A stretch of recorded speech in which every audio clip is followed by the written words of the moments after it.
Luc, chapitre 18. Jésus leur dit une parabole pour montrer qu'ils devaient toujours prier, sans se décourager. Il dit, il y avait dans une ville un juge qui ne craignait pas Dieu et qui n'avait d'égard pour personne.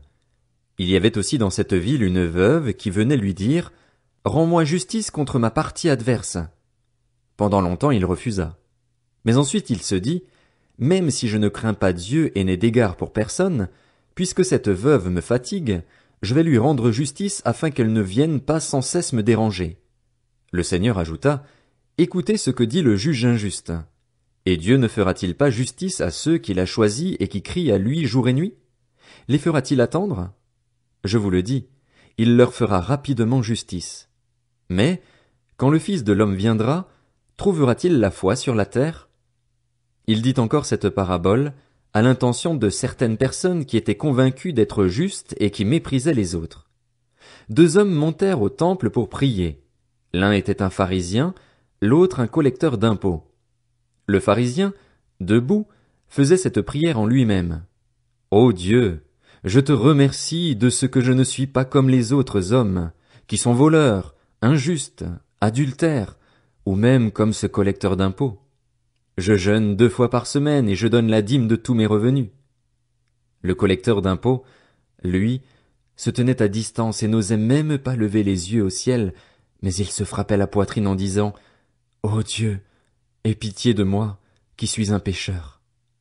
Je vous le dis, lorsque ce dernier descendit chez lui, il était considéré comme juste, mais pas le pharisien.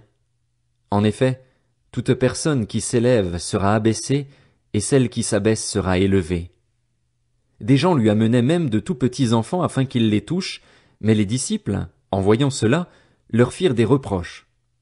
Jésus appela les enfants et dit, Laissez les petits enfants venir à moi et ne les en empêchez pas, car le royaume de Dieu est pour ceux qui leur ressemblent.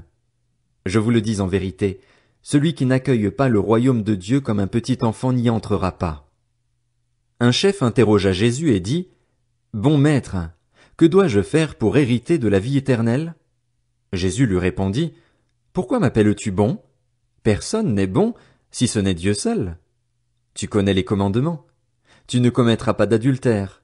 Tu ne commettras pas de meurtre. Tu ne commettras pas de vol. Tu ne porteras pas de faux témoignages. Honore ton père et ta mère. J'ai respecté tous ces commandements dès ma jeunesse, dit-il. Après avoir entendu cela, Jésus lui dit, Il te manque encore une chose. Vends tout ce que tu as, distribue-le aux pauvres, et tu auras un trésor dans le ciel. Puis viens et suis-moi. Lorsqu'il entendit ces paroles, l'homme devint tout triste, car il était très riche. Voyant qu'il était devenu tout triste, Jésus dit, qu'il est difficile à ceux qui ont des richesses d'entrer dans le royaume de Dieu. En effet, il est plus facile à un chameau de passer par un trou d'aiguille qu'à un riche d'entrer dans le royaume de Dieu. Ceux qui l'écoutaient dirent, Qui donc peut être sauvé? Jésus répondit, Ce qui est impossible aux hommes est possible à Dieu. Pierre dit alors, Voici, nous avons tout quitté et nous t'avons suivi.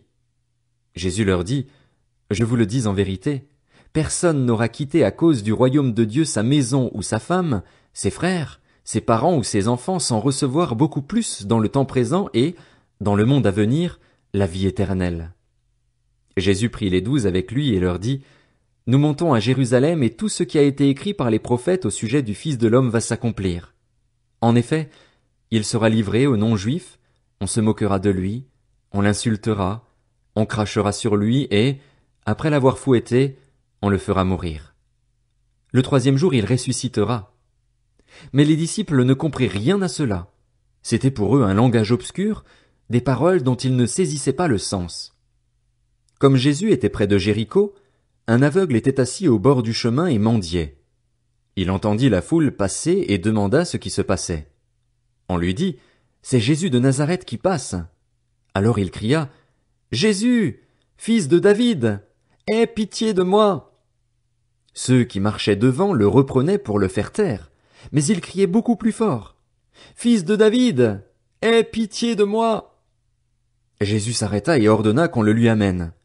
Quand il fut près de lui, il lui demanda, Que veux-tu que je fasse pour toi? Il répondit, Seigneur, que je retrouve la vue.